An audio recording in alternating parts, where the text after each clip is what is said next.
Hello everyone, my name is Stacey K. Roach and I'm here with you guys today to speak about self-preservation. I actually read an article about self-preservation and setting boundaries around self-preservation, healthy boundaries at that. The article is by 𝐒𝐞𝐥𝐿 𝐏𝐫𝐞𝐬𝐿. She is a fitness, spirituality, life, and health coach. She wrote this article back in 2013. I actually read this article back in 2015. I was going through some of my old files in storage and I seen these, the notes that I took. So I actually kind of wrote them down and revised them a little bit.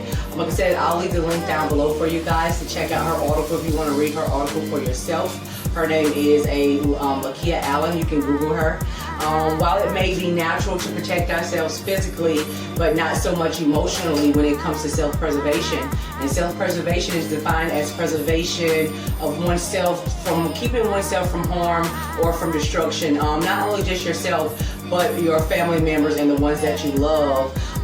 We trust that fight or flight instinct to kick in when our lives or our family members' lives are in danger or in harm's way. But what about when our emotional stress is triggered? A lot of times when our emotional stress is triggered, that self-preservation as well, it kicks in. Like I said, that fight or flight instinct kicks in automatically, and we try to keep ourselves out of harm's way by any means necessary.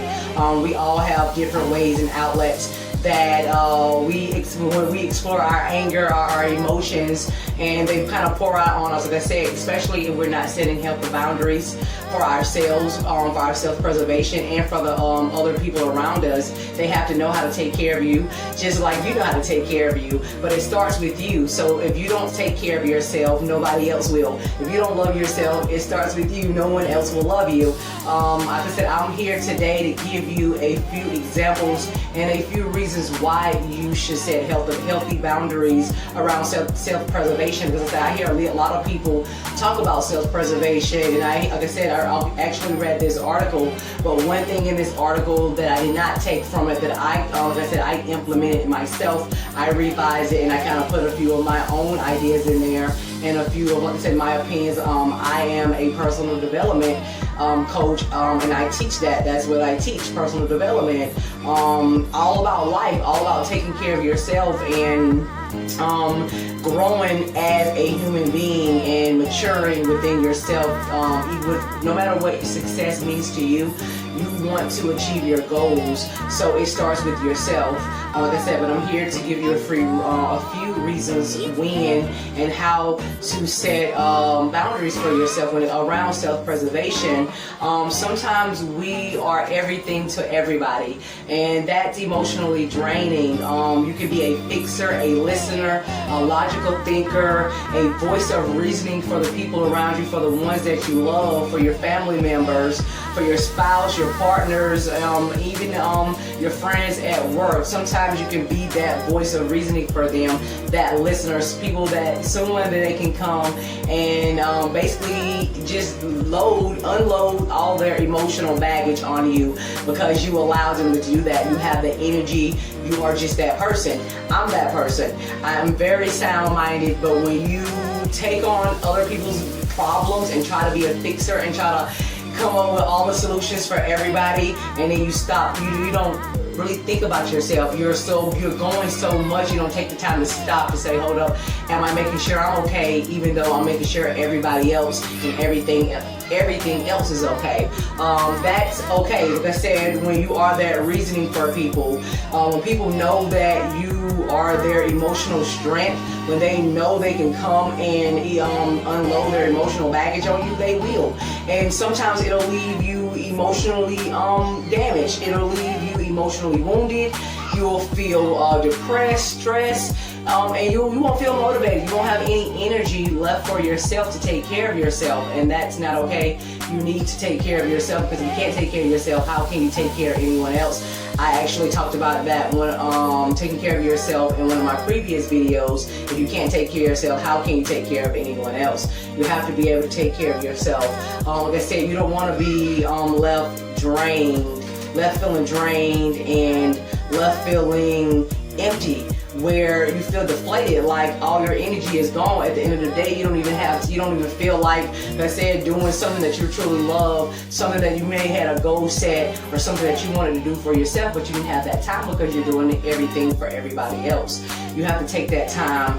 That is when it's necessary to set a healthy boundary for anyone around you, even for yourself. You have to set healthy boundaries to, say, I'm going to take care of myself, even if it's taking 5 to 10 minutes a day. Sometimes we have to say we're going, we're busy, we don't have time, but you have to take 5 to 10 minutes just to woosah. Just to say, you know what, I need to just go, maybe have a little drink. I'm not telling you to get drunk, but I'm just saying maybe just to cool off. If you need to read a book, you need to find some way, some outlet, a healthy way to get all of that off your chest. Like I said, you are a sound voice, a sound advisor for people. You are that reasoning. You are everything to everybody. So you need to make sure at the end of the day, when you go home, you're not taking all of that whatever people dumped on you. You don't want to be a dumpster for everybody's emotions, for everybody's problems. So I said, at the end of the day, you need to figure out a way to unload all of that, take it off of you, and say, you know what, I'm going to take this time out the rest of the day. I'm going to take care of myself. I'm going to do some things for myself, even if it's 5 to 30 minutes. Me personally, you're going to give me at least an hour. I'm going to do something for me, and then I'll get back to my day-to-day routine. I'll get back to the children. I'll get back to my work. I'll get back to whatever it is that I need to get done. As long as you get back to it, I'm not telling you to stop and just get selfish where, you know what, I matter and nobody else matters. I don't care. I'm gonna do what I want to do. I don't care if you eat. I don't care if you're taken care of at the end of the day. I'm not saying that. I'm just saying take a few minutes a day, no matter what, to take care of yourself. That is a prime example. I don't have to give you no more examples. If you want to talk more about that, you can visit my website at www.stacykroach.com. I'm on Facebook at Stacey K Roach, and Instagram, of course, at I am Stacey K. We can talk about that further. I have my booking information down below as well. You don't even have to go through any of those channels. You can just go straight to my booking page and you can book with me. I actually have 2 booking pages. I need to start posting both of them. I do one at a time.